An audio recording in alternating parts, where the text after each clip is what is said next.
Video ethnography is the video recording of the stream of activity of subjects in their natural setting, in order to experience, interpret, and represent culture and society.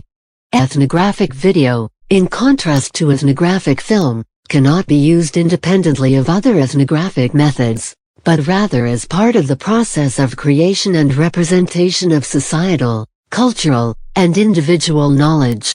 It is commonly used in the fields of visual anthropology, visual sociology, and cultural studies.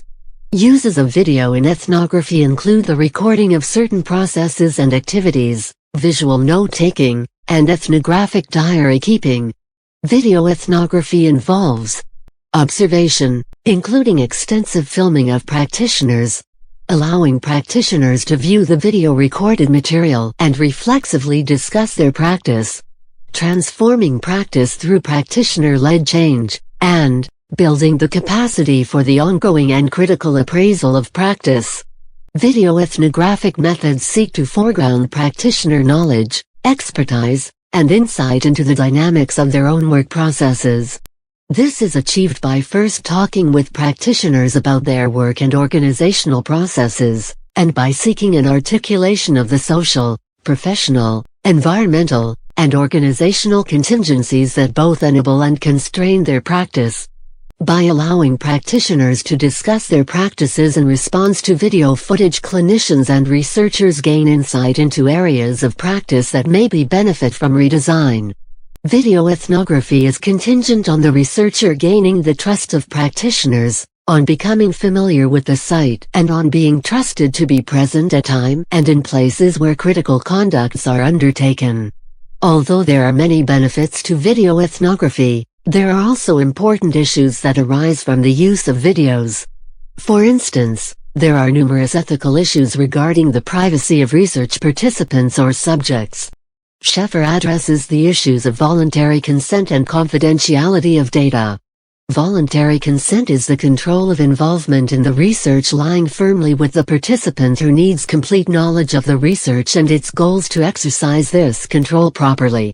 There must also be mutual trust and respect between the researchers and the participants. Confidentiality implies the proper use of the gathered data as to maintain the highest degree of confidentiality possible while also maintaining the integrity of the research. Sheffer provides 3 requirements to prevent the misuse of ethnographic videos. 1. Having only trained professionals handle the videos during the research. 2.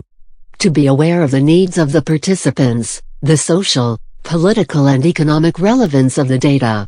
3.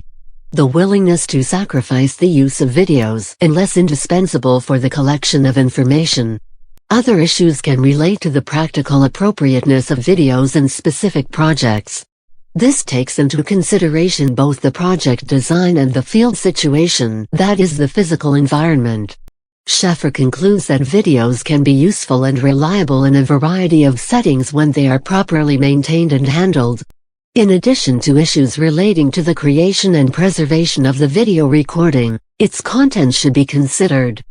To evaluate the objectivity of the research, questions of bias must be addressed. In theory, the ethnographer acts as a passive participant and captures data relating to the participants. For the format of video ethnography, it should be determined whether it is the ethnographer's perspective expressed in the video or that of the participants.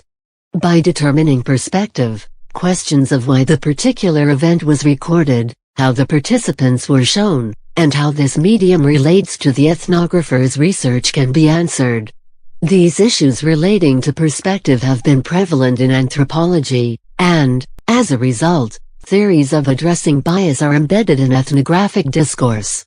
Kenneth Pye considered bias of perspective and formulated the theory of etic and emic. This concept has been further discussed and operationalized in the works of anthropologists Marvin Harris and Ward Goodenough.